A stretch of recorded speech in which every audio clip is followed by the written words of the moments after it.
विद्यार्थी आणि पालकांनो लक्ष द्या.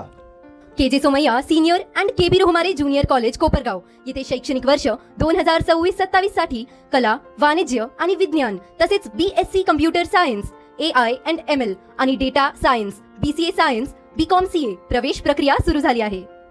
सर्व कोर्सेससाठी 100% शासकीय स्कॉलरशिप, ट्रेनिंग अँड प्लेसमेंटची 100% हमी, स्पर्धा परीक्षा मार्गदर्शन व पोलीस आर्मी भरती पूर्व प्रशिक्षणाची सुविधा उपलब्ध. 11वी प्रवेश प्रक्रिया ही सुरू. जागा मर्यादित. तर आजच आपला प्रवेश निश्चित करा.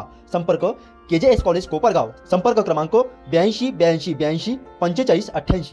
सध्या उन्हाळ्याची तीव्रता वाढल्याने ग्रामीण भागासह अनेक सर्वसामान्य कुटुंबांमध्ये रात्रीच्या वेळी घराबाहेर, अंगणात, पोर्चमध्ये किंवा मोकळ्या जागेत झोपण्याचे प्रमाण वाढले आहे. उकाड्यामुळे घराऐवजी बाहेर झोपणे अनेकांसाठी गरज बनली असली तरी अशा वेळी घराच्या सुरक्षेकडे होणारे दुर्लक्ष चोरट्यांसाठी संधी ठरत असल्याचे चित्र समोर आले आहे.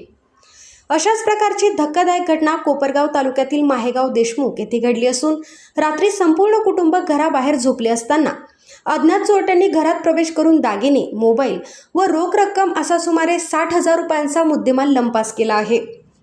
मिळालेल्या माहितीनुसार संदीप वसंतराव जाधव, वय 42 वर्ष, व्यवसाय शेती, राहणार माहेगाव देशमुख हे कुटुंबासह वास्तव्यास आहे. दिनांक 26 मे 2026 रोजी रात्री 10:30 वाजेच्या सुमारास नेहमीप्रमाणे सर्वांनी जेवण करून घराला बाहेरून कडी लावली व पोर्च समोरील अंगणात झोपले असतानाच अज्ञात चोरट्यांनी घरावर लक्ष ठेवून चोरीचा डाव साधला आहे. दिनांक 27 मे रोजी सकाळी 6:30 वाजण्याच्या सुमारास अनुराधा जाधव या घरातील कामासाठी उठल्या असता घरातील कपाटातील सामान अस्ताव्यस्त पडलेले व उचकापाचक झालेली दिसून आली.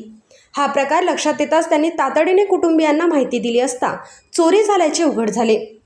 फिर्यादीनुसार घरातून अंदाजे 15,000 रुपयांचे सोन्याचे दागिने, चेन, रिंग, बाळी, नथ, मंगळसूत्र, 12,000 रुपयांच्या चांदीच्या वस्तू, लक्ष्मी मूर्ती, कमरेची साखळी, तोळबंदी, करंडा, विवो कंपनीचे 2 मोबाईल फोन आणि 22,000 रुपयांची रोख रक्कम असा एकूण 60,000 रुपयांचा मुद्देमाल चोरीला गेला आहे.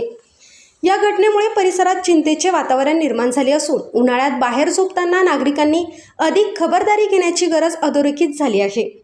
घरात मौल्यवान वस्तू सुरक्षित ठेवणे, रात्री घराची सुरक्षा तपासणे, शक्य असल्यास प्रकाश व्यवस्था व देखरेख ठेवणे आणि संशयास्पद हालचाली दिसल्यास तात्काळ पोलिसांना माहिती देणे आवश्यक असल्याचे नागरिकांकडून बोलले जात आहे. या प्रकरणी पोलीस पुढील तपास करत आहेत. दरम्यान त्याचबरोबर उन्हाळ्याच्या पार्श्वभूमीवर पोलीस प्रशासनानेही रात्रीच्या गस्तीच्या फेऱ्या वाढवणे, गावांमध्ये नियमित राऊंड घेणे आणि संवेदनशील भागांवर विशेष लक्ष ठेवणे गरजेचे असल्याची मागणी नागरिकांकडून होत आहे. प्रतिनिधी विशाल लोंढेंसह मोबिन खान, माय न्यूज, माहेगाव, कोपरगाव.